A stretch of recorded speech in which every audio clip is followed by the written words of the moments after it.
أهلا بكم. هناك جهود تبذل ليل نهار لمنع الجريمة قبل وقوعها، وتعمل على استتباب الأمن وتقديم كل من تسول له نفسه العبث بأمن هذا المجتمع ليد العدالة. وفي المقابل هناك من أفراد الجمهور ما تصدر عنهم بعض التصرفات غير المسؤولة، والتي تزيد من الأعباء الملقاة على عاتق الأجهزة الأمنية ويعوق عملها، إضافة إلى أنها سلوكيات تعد اعتداء صريحا على حقوق الآخرين. وفي حلقتنا اليوم سنلقي الضوء على جهود رجال التحريات والمباحث الجنائية بشرطة الشارقة في منع جريمة الاحتيال على أحد تجار الذهب، وسنستعرض مع حضراتكم سلوك الاصطفاف الخاطئ والاعتداء على حقوق الآخرين في الطريق. فأهلا ومرحبا بكم وهذا اللقاء.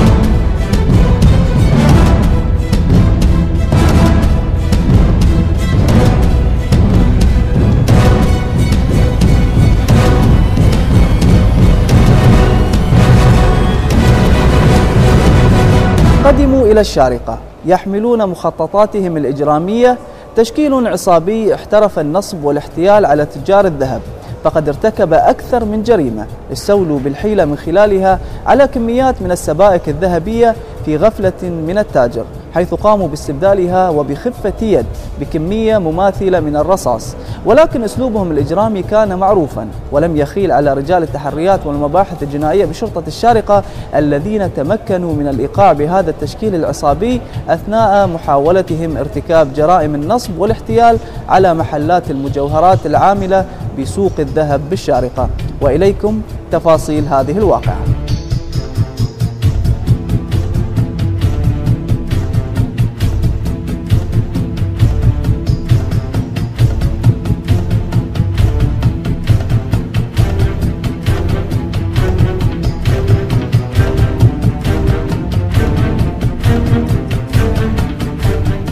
كانوا يعتقدون أن بإمكانهم أن يقوموا بجرمهم بنفس السيناريو الذي قاموا به في السابق وينجوا بفعلتهم.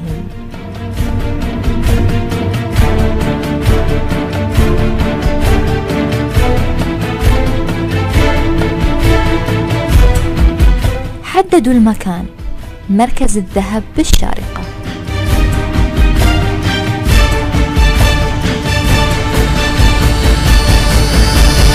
ووقع اختيارهم على أحد تجار الذهب، شاب في مقتبل العمر.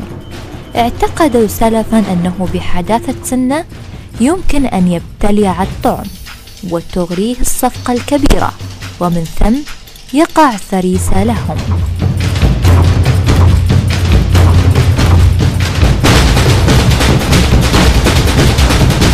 قد أيقن التاجر الشاب أن هناك سوء نية ما، وأن هناك ما يثير الريب والشك، فتعامل معهم بحذر شديد وأبلغ الشرطة بكل التفاصيل والشكوك. عرضوا عليه صفقة بمقتضاها يشترون منها كمية من السبائك، وحددوا له العدد والأوزان، وأعطوا له $2000 كعربون، وحددوا موعد استلام الذهب.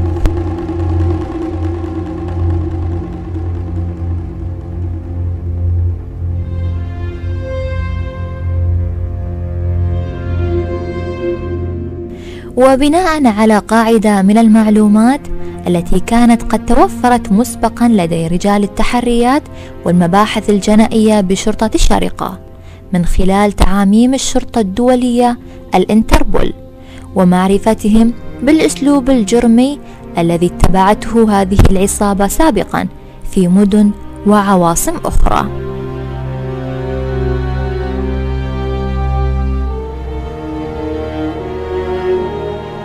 فقد تابع رجال التحريات والمباحث الجنائية بشرطة الشارقة بعض المعلومات التي وردت إليهم خلال الأسبوع الماضي، والتي أشارت إلى وجود مجموعة من الأشخاص يجوبون محلات بيع الذهب والمجوهرات بالشارقة ويطلبون كميات كبيرة من المشغولات الذهبية والسبائك.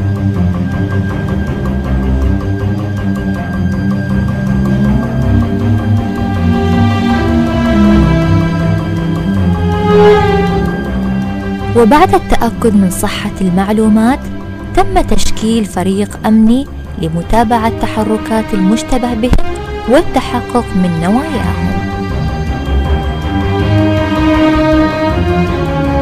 تم إعداد كمين محكم بعد أن تعزز الاشتباه بهم، خاصة وأن ملامح 2 منهم تتوافق وملامح أفراد العصابة التي تم التعميم عليها بعد ارتكابها جريمة نصب واحتيال على أحد تجار الذهب في مدينة عدن باليمن الشقيق.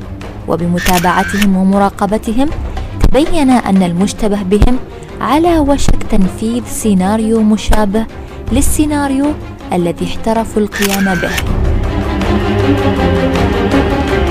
والذي يتلخص في قيام المذكورين بطلب كمية كبيرة من السبائك الذهبية ودفع جزء بسيط من المبلغ كعربون ريثما يقوم المحل بتجهيز السبائك المطلوبة، ثم العودة إلى المحل وترك حقيبة تحتوي قطعا من الرصاص الثقيل وإيداعها كأمانة لدى المحل قبل موعد تسليم الصوغات الذهبية. وفي الموعد المحدد يأتون إلى المحل، وبعد قيامهم بفحص المصوغات الذهبية يقومون بوضعها داخل أظرف بعد أن يطلبوا من صاحب المحل جلب الحقيبة المودعة لديه والتظاهر بأنهم وضعوا فيها الأظرف التي تحتوي على المصوغات الذهبية.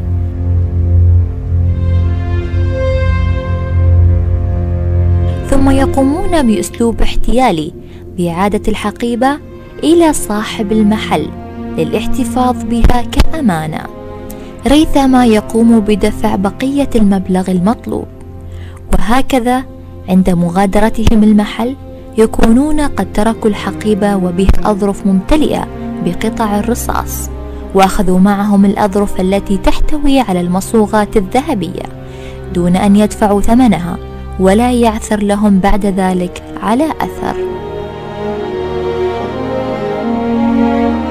تم القبض على المشتبه بهم متلبسين بمحاولة الاستيلاء على المصوغات والسبائك الذهبية بذات الأسلوب الاحتيالي الذي تمكنوا من خلاله من تنفيذ جريمتهم باليمن، وقاموا بالاستيلاء على الذهب دون أن يدفعوا سوى مبلغ متواضع كعربون بهدف تعزيز الثقة بهم والاطمئنان إليهم لدي أصحاب المحل.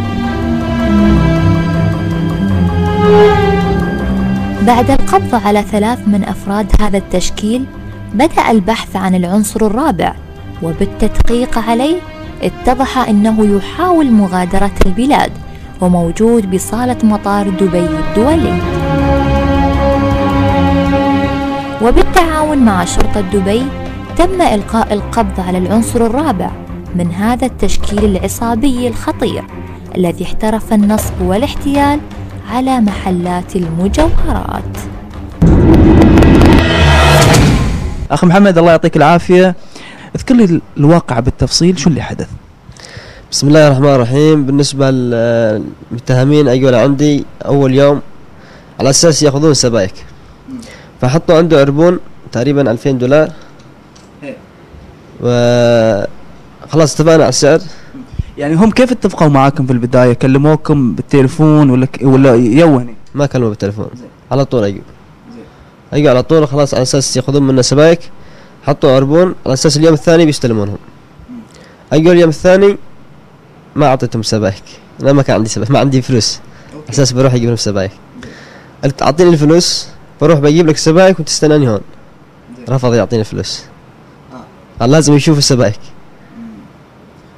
كم المبلغ، كم السبائك وكم المبلغ اللي أعطاك؟ السبائك هن تقريبا 80. 8 شو 8 جرام؟